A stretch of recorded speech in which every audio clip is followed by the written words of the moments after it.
Good morning. I'm a bit nervous. My parents, my wife, and my staff, they are all here. So I'll try my best. All right. So let's start by asking this question. Who thinks a Ferrari is faster than a Lamborghini? Show of hands. Yeah? Who thinks a Lamborghini is faster than a Ferrari? Okay, let's take a look. Panel, can you play? Start. Orange is the Lamborghini, and the red one is the Ferrari.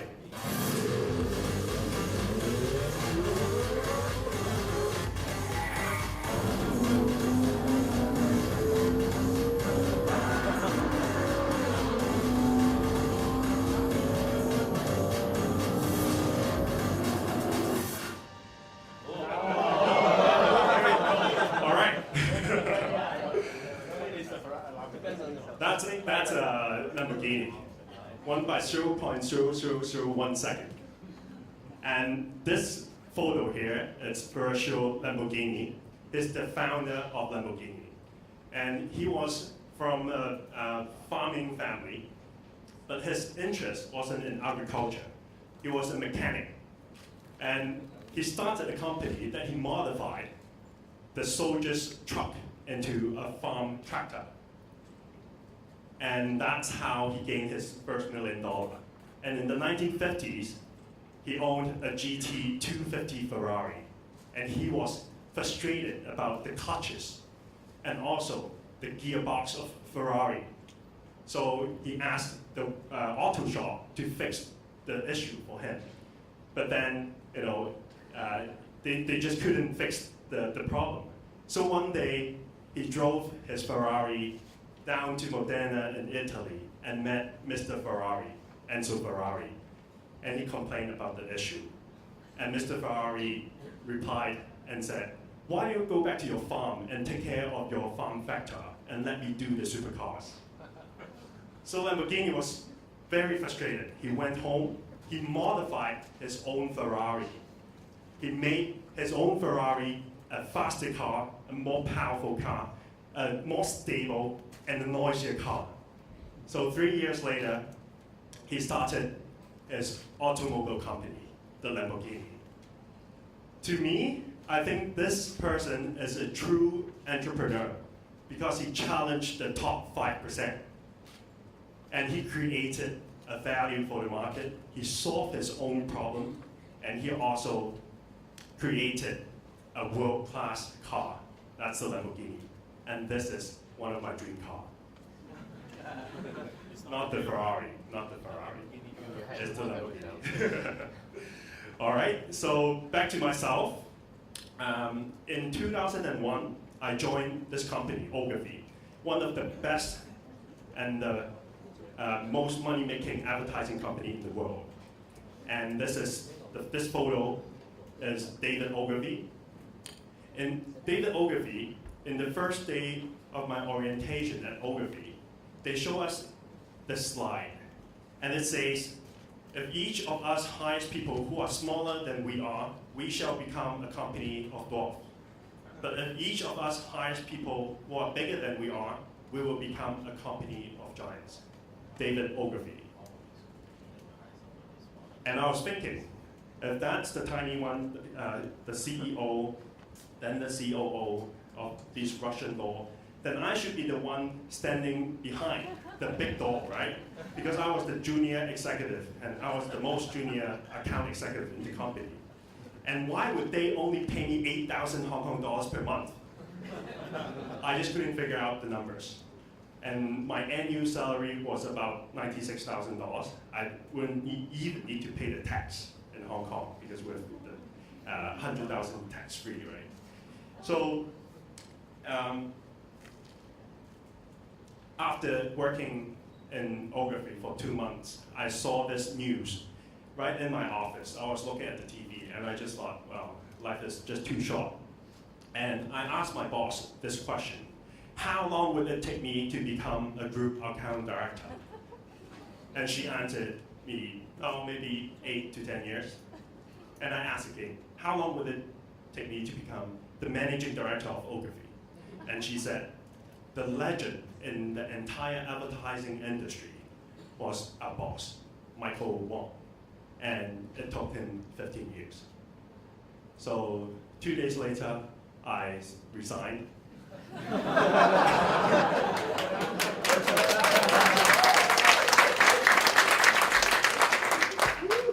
I resigned, and I started my business.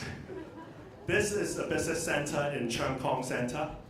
It was $8,000, and I split 2 tables. My sister took the right side, I took the left side.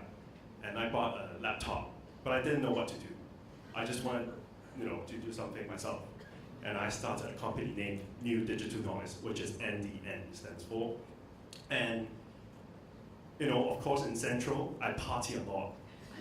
So I just walked to Lan Kwai Fong and hang out with my friends.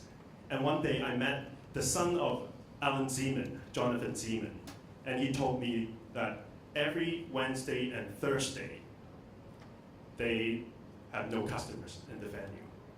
So I came out with the idea, was why don't you give me the venue, I'll bring in my crowd, and we'll do a revenue split. And he agreed.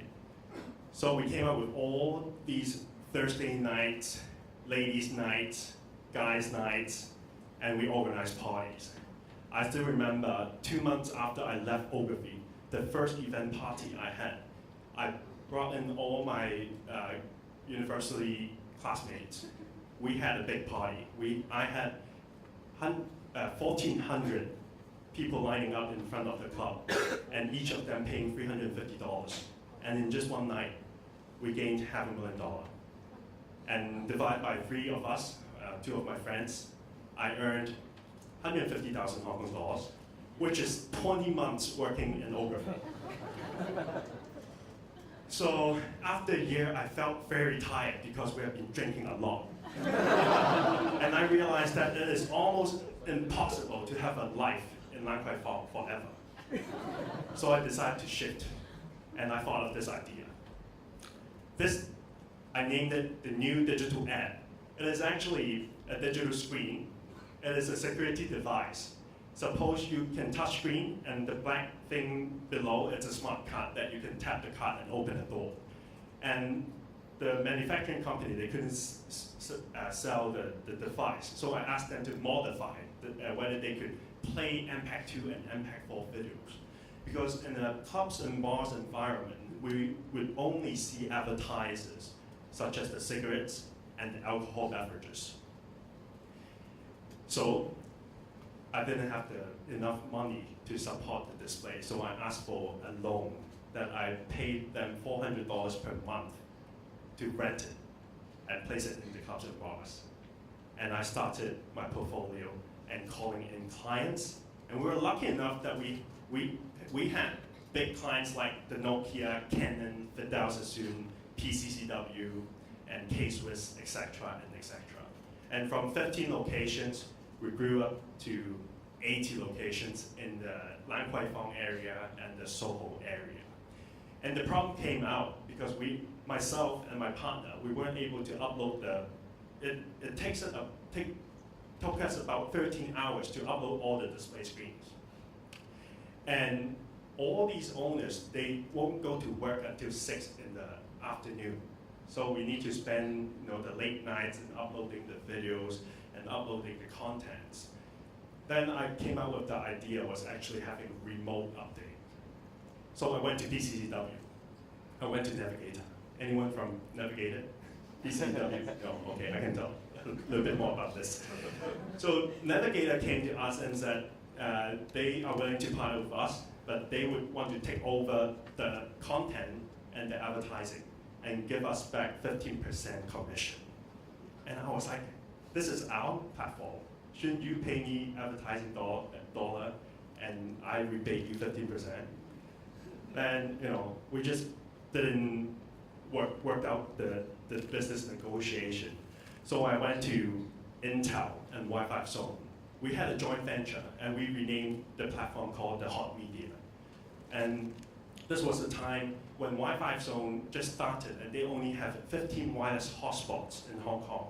We just added Wi-Fi in all the 80 locations in our contract, and suddenly Wi-Fi Zone were able to build a wireless hotspot network in the Lan Kwai Fong area with exclusive terms, and PCW Navigator couldn't get in at that time.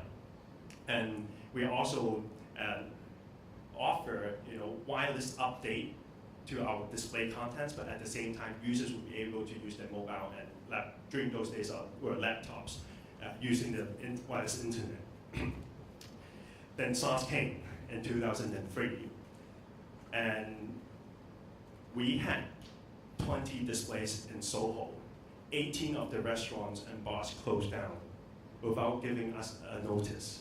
So our displays were all gone. And 9 months, we had no business, no advertisers. No one were out for clubbing, no one were out for dining. So I went back to Vancouver. I saw this towel dispenser in a club in Vancouver. And this is actually a towel dispenser where you could wave your hand and it comes up with an automatic towel. But don't look at this as a, I think it is quite a high technology thing because it allows you to adjust the length of the paper. Once you wave your hand, it has a delay function. So it helps the restaurants and bar to save cost in terms of papers. So I called up, I was looking at the towel dispenser machine. There was a number. I dialed in Georgia Pacific, which happens to be the largest paper maker in the United States.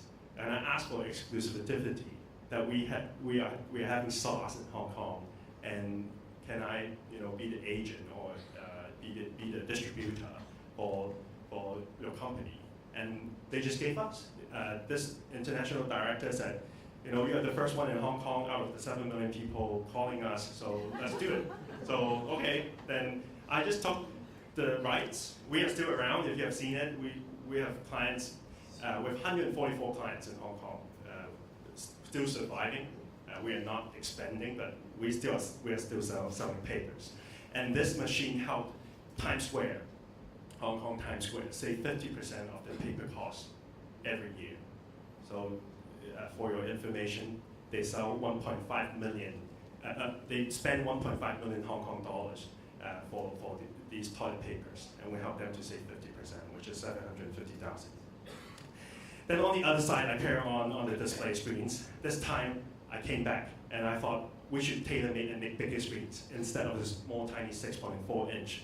So I proposed all these kinds of kiosk ideas for our clients where they're able to, to build a huge kiosk to place in the store. So we had Mercedes-Benz, we had Nokia, we had the PCW, the Sony Ericsson, and that's how we continue on the digital display screens.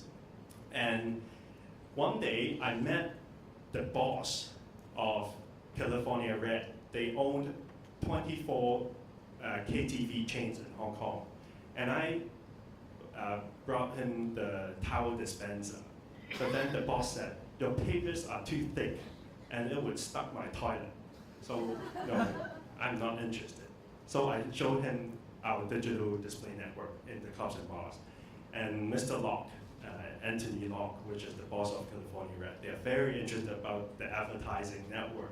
And he gave us the entire right for inserting advertisings in between the songs in the KTV, in the karaoke chain.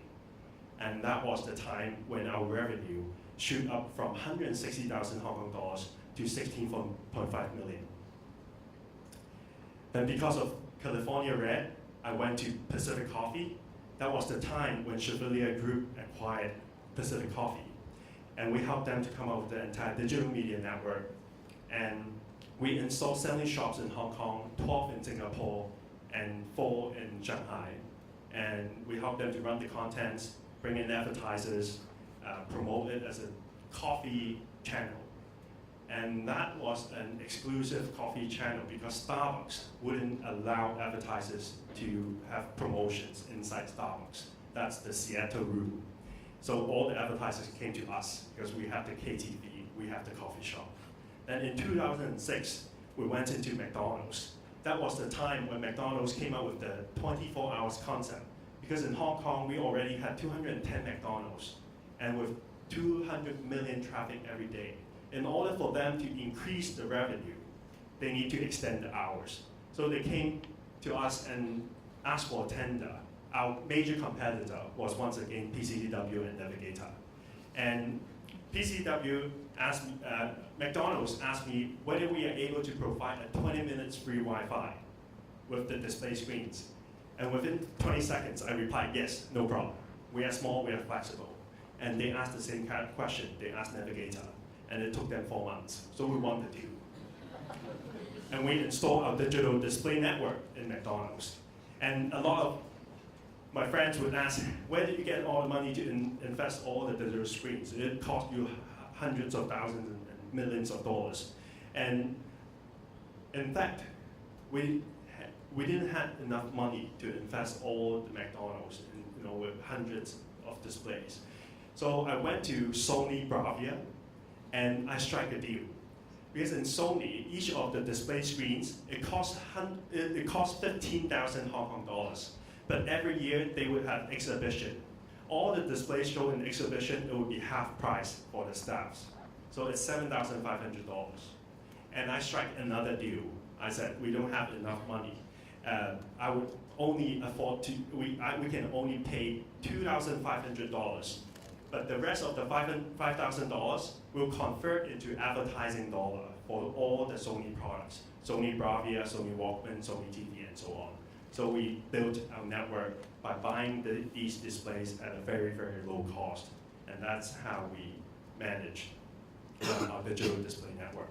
So this is the first part of my startup. And in 2005, 2005, from 15 locations in 2 years, we grew up to 1,200 display screens. We have the fast food chain, the KTV, the coffee shop, the restaurant, the bars, and all these locations. Then I got married. My wife is ready. There, correct. I got married, and something happened. We overspent. So I just thought, maybe that should be an opportunity if we spend $300,000 in a marriage in such a short period of time, in just 6 months' time. What about China? China, every year, we have 11 million couples getting married. And in Hong Kong, we only had 48,000 couples. So I purposely named the company in the Mandarin pronunciation, 大日子. It means the big day. And this is a platform that I created to attract the luxury clients. Because in our digital out-of-home world, we only had those clients like Nike, Puma, Adidas, IBM, Nokia, BlackBerry. But we never had clients like Cartier, Tiffany, Bulgari, and Louis Vuitton, etc. So I came up with this idea, allowing the brides and grooms to upload the photos and videos and share with their friends. And we raised the fund for this platform. And we started our office in Beijing, Shanghai, Guangzhou, and Hong Kong. Then we went from online to print, because most of the luxury clients, they weren't interested in online during those times. So we were forced to do our, publish our magazine. And this is Guo Jingjing, and she was our cover girl. And we went to Cartier, and we asked Cartier whether she would want to sponsor her as our cover. And they said, definitely yes. And we said, if yes, then you need to have a booking of our back cover for 18 months and our online.com for 18 months. And they agreed. So we kept on running and running on our magazine. Then we invited more celebrities,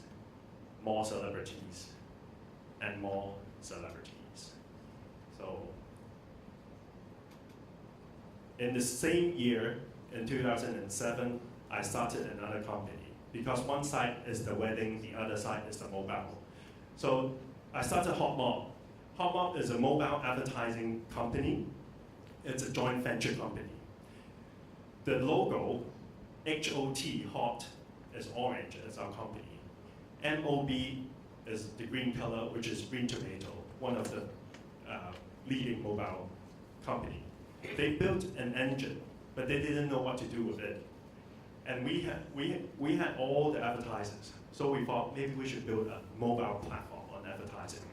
And in those days, we helped CSL, the mobile operators, to blast out SMS. So whenever you received, very annoying SMS, come to me, that's us. But in 2009, the iPhone came out, and we were lucky enough to be the first in the market that we plug in advertising engines in all these apps, including the Singtao, Mingpao, Jobs TV, OpenRise, Hong Kong Movie, and so on and so on. So the market grew itself. We didn't push. This company, we only, up to date, we only have 13 of us.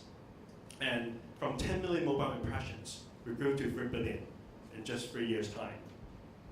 And we're expanding to Singapore, to Taiwan, to Malaysia, Indonesia, and China. So that's the mobile business. And in 2010, I carry on the mobile vision, and I started this company called Handheld Culture. The Chinese, it means 手上, means the capital. 手 means capital, 上 it means fashion. And it sounds like on your hand, 手上. 文化 means culture. And this is a company that I started to be one of the leading mobile reading platform in Hong Kong. And we went to all the publishers in Hong Kong. We told them that we have this engine. But where did I get this engine from? Was actually, I called a partner in India, and I asked them to teach us how to run a mobile reading platform. And I was lucky enough that the Indian told me all the mess that he went through in the past 3 years, and we learned very quickly. Only 3 months, we built the entire platform. We partnered with the Indian company. We give them shares of 10% by selling each of the applications. And we had 1,000 titles in the first 6 months. But later on, I sold the company because I couldn't figure out the numbers. In Hong Kong, especially in China, most of the downloads they wouldn't pay. They would, just grab it from Baidu. And yeah, I just couldn't figure out the business model, so I sold the company. So I continued to carry on my digital kingdom, and I thought of big data. I built this platform, it's called Clarity. It's a platform that we monetize 10,000 brands worldwide to monetize all the social media behavior of brands. And we've developed a monetization on Facebook, Twitter, Google, Pinterest, Instagram, YouTube, the China Weibo, and the Sina Tencent Weibo. And we're working funding on this. It's not easy in Hong Kong. The scene here, it's everyone's looking for China deals, and we just need a global vision. So I thought this platform would be one thing that we could go global someday instead of only doing Hong Kong business.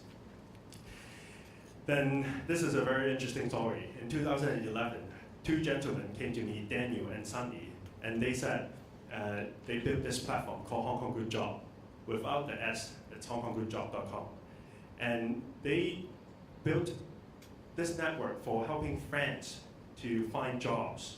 And they had 150,000 fans on Facebook. And Career Times, the Hong Kong Economic Post, they had Career Times. They met them, they look at the idea, they look at the details, the proposal, they thought of having a merger and acquisition, but they did not. They changed careertimes.com.hk to ctgoodjobs.com. And the 2 gentlemen, the young passion guys, they were about to give up. And I said, why you would need to give up? And they said, it doesn't make sense, they already copied our name, and they have been doing promotions on the bus and MTR stations and they are just doing what we are doing. And I was so angry. And I just thought that why can't entrepreneur have a stand on his own feet and being copied by a corporation? I just told Daniel and Sunny, let me support you. I'll give you, 200,000 Hong Kong dollars. That's all. And let's work it on. And the first month, I invested the first funding to this company. They grew from 15,000 Hong Kong dollars revenue to 160,000 Hong Kong dollars revenue, almost 10 times. And I was quite impressed. And this is what they have now. If you look at the fans page, it's 150,000 fans on Facebook. Compared to CT Good Jobs, they only had 15,000. So I believe supporting young people start up and building the kingdom. So I hope one day Hong Kong Good Jobs will be one of the major platforms helping others to find jobs. So carry on, last year, I was figuring out what's going on in China, especially e-commerce market. So I started my own brand, which is a F2C model. We partner with the manufacturing company to provide online apparels for the China market. And we plug in with the Taobao, the 360 Buy, and the Dangdang.com to run the network. It is a very new model. I have no idea how to run it yet. I'm just testing the market. It's on beta. So I just feel that it could be something in the future, the e-commerce. And back to my own company, because of all these platforms, we now became a full digital solution company that we specialize in mobile and social and web and digital out of home. And what I'm trying to do is actually creating my own kingdom to protect myself from the big giant companies, from the big agencies, from the monopoly in the market, and building a lot of partnerships and a lot of leverages and joint ventures to help the business to grow.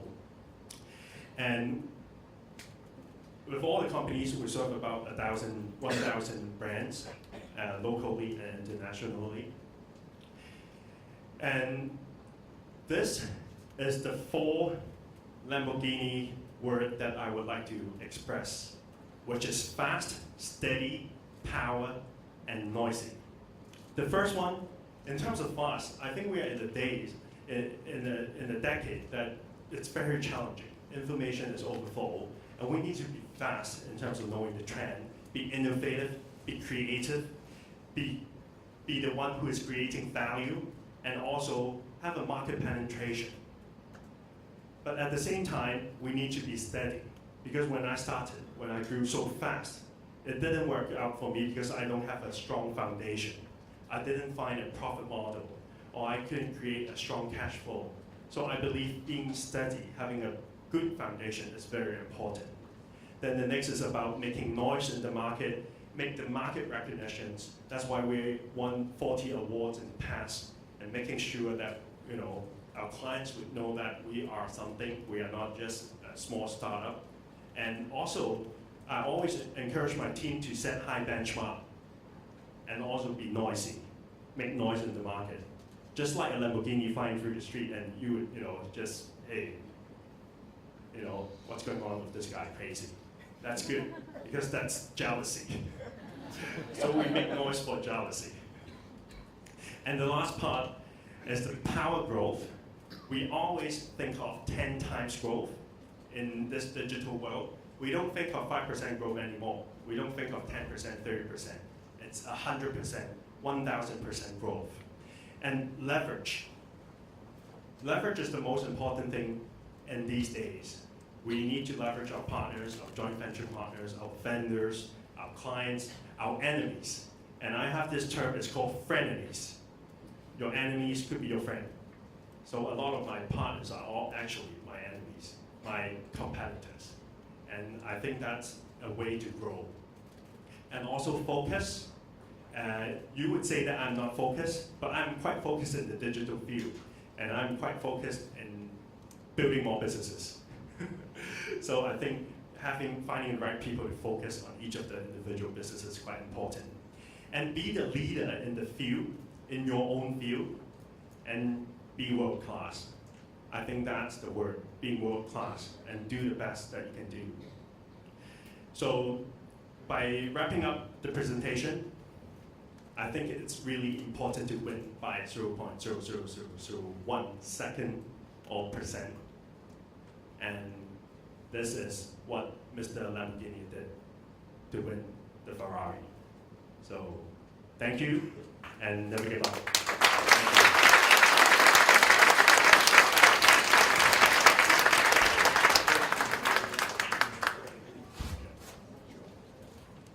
Any questions from the floor? No, then I'll pass.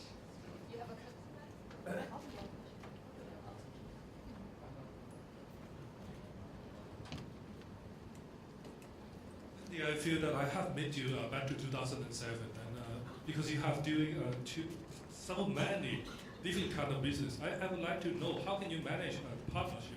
How do you work the team out? It is not only yourself, I can show that, but it is really difficult because I am running 6 businesses and I'm almost tear apart by my partners. It is. It's quite difficult to manage so many companies and with partners around.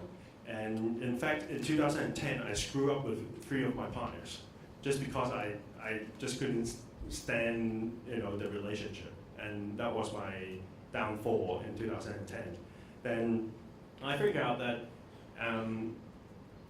during these few years, I've been exploring and finding my own weaknesses and trying to look into my own strength and trying to hire people, get better people or partners that would be able to cover my weaknesses. So a lot of the success of all the businesses that I'm running is not based on me, it's based on my team.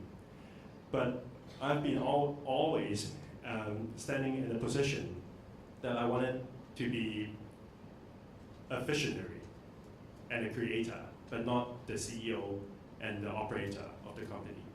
So nowadays, I've been allocating down my works and see whether I can focus on doing what I'm best at and trying to explore the momentum of everyone. Because as an entrepreneur, to be the top 5%, if I don't grow myself, how can I grow my company? That's my question. So I've been doing a lot of trainings and improving my knowledge, my leadership skills, my management skills, my inner self, trying to figure out everything at the moment. So that's, that's tough, very tough, but just allocating time and finding people to support. Yeah, that's the way.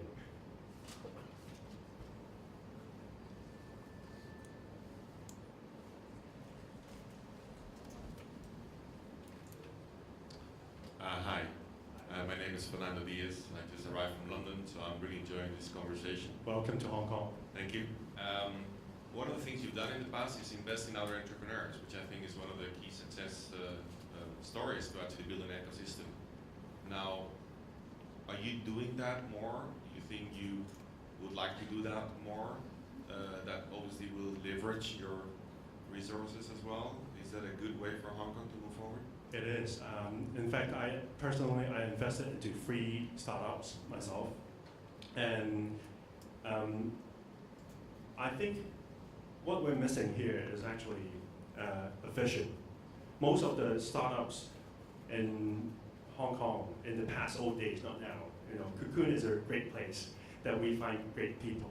But in the old days, whenever I met entrepreneurs, they would start a local business, such as opening a coffee shop or starting up a flower shop. That's the kind of entrepreneur that we have in our culture. And because of the past 10 years, we missed out the IT field. And we don't have talents in Hong Kong. We don't have a lot of talents compared to China or compared to the United States. So whenever I see great talents that they are dedicated in digital, I would really want to help them. But of course, I'm not a VC angel. I'm not an investor myself. I just want to help and explore collaboration to see whether we could bring in our network and whether they could bring in their skill sets. And I wish I can do 3, not co-investment, but joint venture every year. I hope so. Yeah. One last question over here. Hi, I'm Andy, a year student from HKUST. And then after you resigned, you have how many ideas have you ever thought about to start a new business, and how did you evaluate them and choose the one that you want to go for it? All my businesses, in fact, Theodore taught me a way to explore what is a good idea. He learned it from MIT, and he told me about it. If you have an idea, use 3 minutes, right? The first minute, oh, actually, no. You just use a minute, pitch a friend and ask them to give you 7 points, out of 0 to 7 points. And you ask 7 people. So I use the same methodology. Whenever I come up with an idea, I would ask not only 7, but I ask all my friends to give me a point from 0 to 7. At the point, in fact, most of the ideas that I started, I would say 90% of my friends would give me 7 out of 7. So then that would be the driver. But up till this day, today, all the companies that I'm running, I love it. I enjoy running the company. I enjoy seeing them being successful. I don't know how to evaluate them because I have no education on bringing these companies to IPO or to the stock market. So I'm just running my own small little kingdom and trying to help my colleagues, to grow, trying to help my partners to grow, and trying to. Our slogan in our company is to kill the elephants. We are ants.